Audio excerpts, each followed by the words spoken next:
Alright, we are done with our entries. Now, hopefully this is the last video. We will just go through the reconciliations. In my note, section 6, 7, 8, 9, and 10, I think they are just doing one thing, using Excel to reconcile the entire model. I have already went through some of the formulas and the structure of the model. You probably already have a good idea how these original numbers flow to the entries and flow to the financial statement.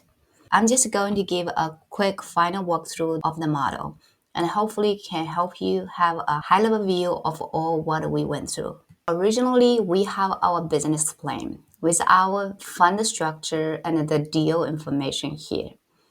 We set up our capital activities in this session with the raw numbers in the yellow highlighted cells. These budget numbers link the original numbers of the business plan and lay out all these monthly amount in each column. So you can tell these are just if statement. The transaction day falling into this month, we will pick up the number. Otherwise, we will just make it 0. That's how this capital call picked up into different columns. Then this is the same setup for every single one.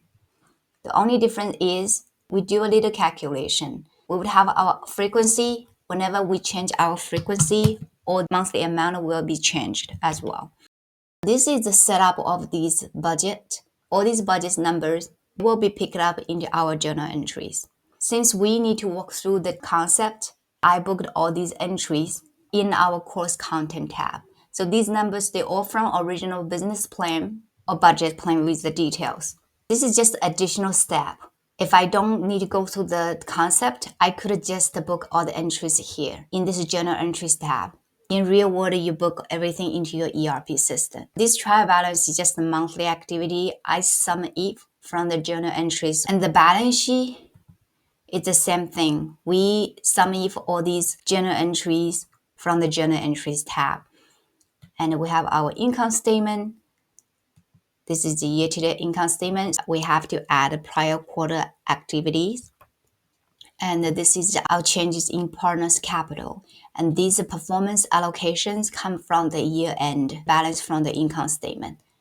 This is just the index match the date. Then we have our cash flow statement. So this is based on the change of the balance sheet. We have the balance sheet in each quarter here, and we're going to list all these cash flow items, and we're making the quarterly change of the cash per balance sheet.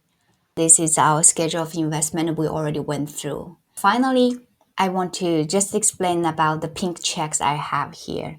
These checks are just to show my debit credit net 0 by the end. This is the same for all my entries when I do the mapping. And for trial balance, I just want to make sure all the entries, they balanced. This is to check my balance sheet, and this is just to check all the entries, they net 0, that I did not missing any entries. And then this is to make sure my assets equal to liability and equity.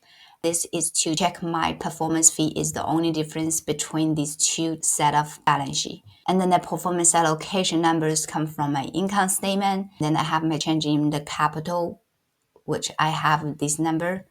The ending balance ties back to the balance sheet. This is my cash flow statement. I just want to make sure by the end all my cash change each quarter equals the balance sheet. So this is a cash on balance sheet, each of the quarter.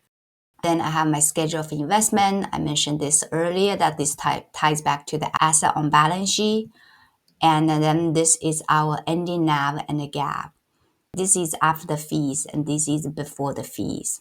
Lastly, I want to show bank reconciliation. Whenever I book entry, I want to make sure I bring all the cash entries here. I want to make sure the ending balance by the end of the quarter equals to the cash on balance sheet. So I have this quarter here.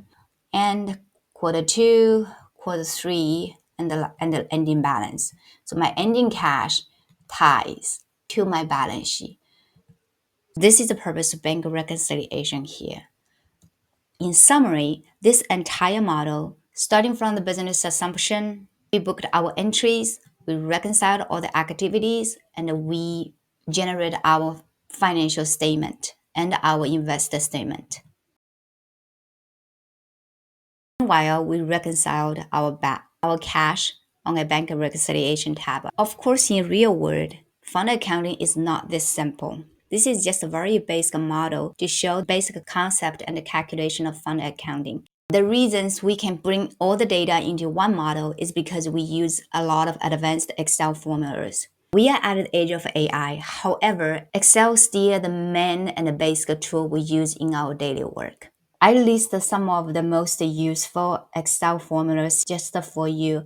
And I think these formulas really help the model to be automated. I did not dive the details of how to write these formulas. I will start a separate session to show some examples in the future. Thanks for watching. This marks the ending line of the model. Since this is just a quick walkthrough of the model, I'm sure there are many details you may not 100% understand. Please feel free to leave a comment or ask me questions.